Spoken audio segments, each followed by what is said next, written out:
Joining us now from Perth is Dean of Global Futures at Curtin University, Professor Joe Siracusa. Joe, thank you so much for joining us. I want to start with Ukraine. President Vladimir Zelensky has now taken advantage of Washington's new willingness to allow long-range missiles to be shot deep into Russia. Up until this weekend, President Biden didn't allow such strikes using American weapons out of fear that they could prompt World War III. That has now changed. What do you make of the timing of this? Why has Biden allowed this now? Good morning or good afternoon, Gabriella. Well, look, Biden is throwing the dice here. He's trying to make sure that Ukraine doesn't collapse on his watch. That's what he's been doing the last 6 months, propping up Zelensky as much as he could. Look, offering Zelensky these missiles to use on Russian soil, and not to mention yesterday's decision to send anti-personnel mines to landmines to Ukraine. It's probably a bad idea. It's going to raise the level there. And of course, I think all of the efforts right now should be towards some kind of resolution or solution, or at least the cessation of killing people. I mean, we got to stop the killing that's going on there. There's tens of thousands of people have died. I think the president is playing a very dangerous game here. Now, what your audience probably does not know is that about a year and a half ago, when the Russians threatened a nuclear strike, and we're talking about tactical nuclear weapons.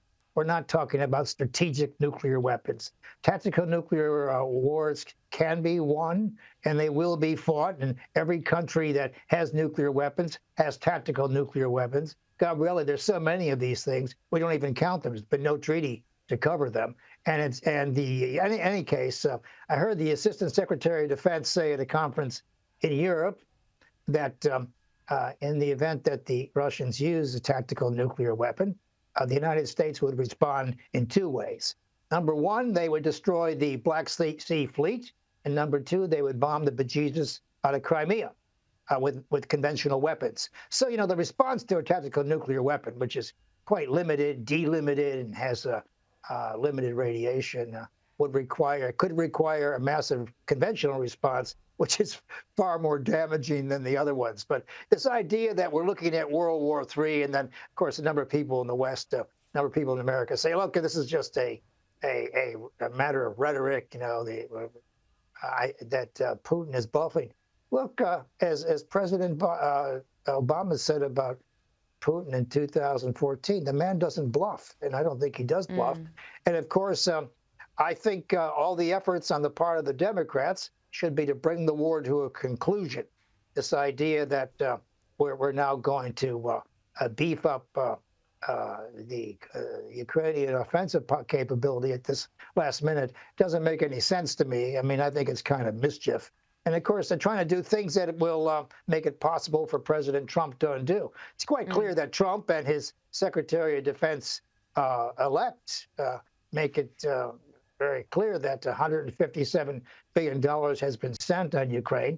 We haven't got anything for our money, and there's going to be a settlement there. And so, it might as well be settled sooner rather than later. What is Biden's end game here? He's got 2 months left of power. Why is he doing this now? Well, he's just kind of spinning his wheels. I mean, he, as commander-in-chief, he can do pretty much what he wants.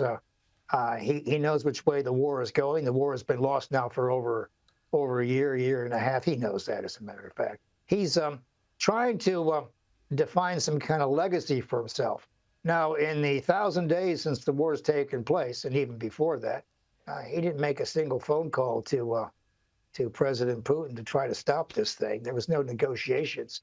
So once it started, Biden just picked his target, that is Zelensky, and he decided to back all his money on him. So it's not going anywhere. And of course, Zelensky is now the most unpopular man, and according to polls, he's the most unpopular man in Ukraine. So in 6 months, he'll be gone too. Donald Trump says he's going to end the war in Ukraine on day one. How's he going to do that? He's just going to tell them there ain't no more money. That $157 billion doesn't just pay for weapons. It pays for salaries, daycare centers. I mean, it's paying civilian bills. American public has had a gutful of spending all that kind of money on Ukraine.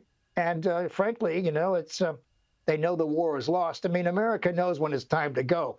I'm here talking about Vietnam and Afghanistan and the like. Most Americans are counterintuitive. They reckon that any more money in that direction is going down a rat hole, and they're absolutely correct.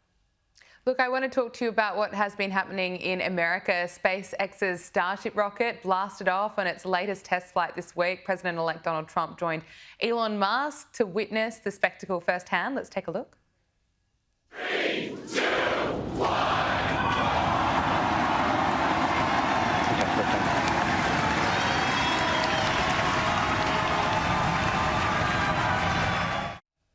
Elon Musk says he wants to see starships travelling to Mars with the aim of creating a self-sustaining colony over there. Look, what do you make of the bromance between Musk and Trump, and what impact is this going to have on the future of space? Well, I think President-elect Trump is really fascinated by technology. Look, I was a kid, too. I grew up with Flash Gordon and Buck Rogers and talk about going to the stars and all the rest of it. You know, you never quite get over the thrill of seeing those rockets take off. And of course, Musk has developed a way for them to come down and save most of the rocket with these sort of chopstick motions with these machines. I mean, it's a fascinating show. And Trump is all about this kind of spectacular thing. I mean, this idea that we're going to Mars. Imagine what it would cost to get there and what you'd be doing when you got there. I mean, it's just outer space stuff. But I think the president is fascinated. Now, look, Musk is an interesting character. I remember when he was having a launch problem, he tried to launch 9 times in a row before he finally got it. Most people would give up. But look, he's a billionaire. He's a big contributor to Trump. His ex, or the former Twitter thing, is now it's a big deal. You know, as millions of people now are able to get access to Trump who didn't want to go to his own social media, et cetera. And so Musk has made himself a player. Why? And of course, he was a Democrat a couple of years ago, so he's going with the power. Now he's in charge of sort of a non-governmental efficiency unit. He and another guy are going to go in there and try to save billions of dollars. That's right. Elon Musk is heading Doge with Vivek Ramaswamy, tasked with making the government more efficient. Here is Vivek Ramaswamy speaking about it. The Pentagon has just failed its 7th consecutive audit, nearly $1 trillion of budget. They can't even tell you where it goes. So I think part of this is exposing for the public the extent of that rot and waste, but then to take steps first through executive action and then laying the groundwork for broader change through legislation as well to rein in that deficit, to rein in that budget. And more crucially, Maria, I know we're talking about this in terms of efficiency, but there's something deeper going on here. This is about restoring self-governance and accountability in America as well. Just how much is this going to shake things up? Oh, a great deal. Look, going after waste in government has always been an American pastime. When I was younger, there was a senator from Wisconsin, I think his name was Proxmire, who used to name the greatest waste each year, you know, and he'd have these incredible items that he'd talk about. And I think one time there was a $22,000 toilet seat in the Pentagon, one seat he's talking about. So, you know, going after the waste is not a bad idea. Of course, what they want to do is they want to get rid of a lot of public workers, public civil servants. So they're going to tell people, look, you can't work from home anymore. That remote thing is out. And they're going to try to move some of those organizations that they're responsible for out of state. So people in the Washington area would have to go to Keokuk, Iowa if they want to continue. They're not going to do that. So they know ways to do it. Look, it's very American to try to cut the waste. At the same time, it's also very American to be very wasteful at the federal level. I mean, the federal government spends money it doesn't have, and when it doesn't, can't pay the bills, you know, it just prints more money, as a matter of fact. So, look, I think it's very interesting, but I don't think it's going to last very long. I mean, the one thing that Musk and Trump have in common, they're both typical alpha males. And, of course, the last time Trump was in office in 2016, he surrounded himself with alpha men and women, and pretty soon he fired all of them because, you know, you can't. How many alphas can you have in the room? How many people can be right? But I think bringing Musk on at the last minute was very interesting, and it might have even tipped the scale. That's an interesting point. Look, Donald Trump has confirmed that he plans to declare a national emergency and use the military for the mass deportations of immigrants who are in the country illegally. We have heard today that Oklahoma Republican Governor Kevin Stitt says that his state is creating a plan to deport criminal illegal immigrants who are in custody in state prisons. And this is, of course, a boost to the president-elect's plan. How do you see this working?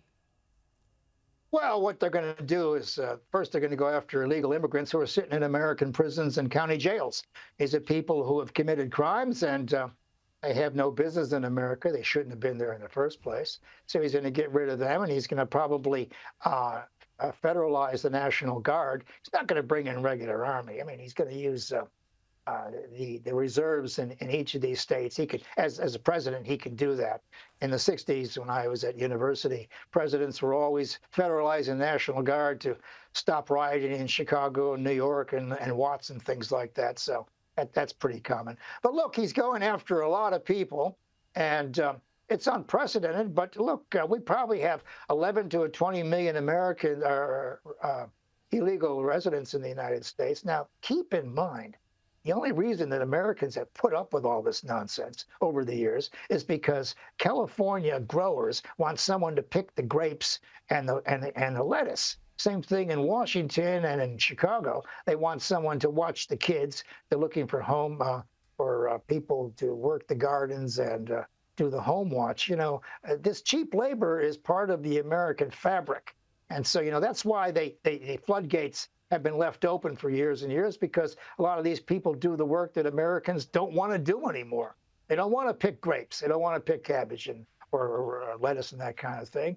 So, but I think getting rid of the criminals, and I've written about some of these criminals on death row, and they shouldn't have been there in the first place. And people would say, well, you know, they're no different from the general population. Well, I tell you what, you don't have a driver's license, you shouldn't be on the road. And if you're in a lethal accident, you're going to go to jail, and probably for a long period of time. So this was unexpected. And of course, a lot of these immigrants are coming in, Gabriella. They're facilitating all kinds of drugs and arms and human trafficking. I mean, there are all kinds of sad tales attached to this. I think it's a good instinct to get rid of people who shouldn't be there. Dean of Global Futures at Curtin University, Professor Joe Siracusa, thank you so much for your time. Thank you.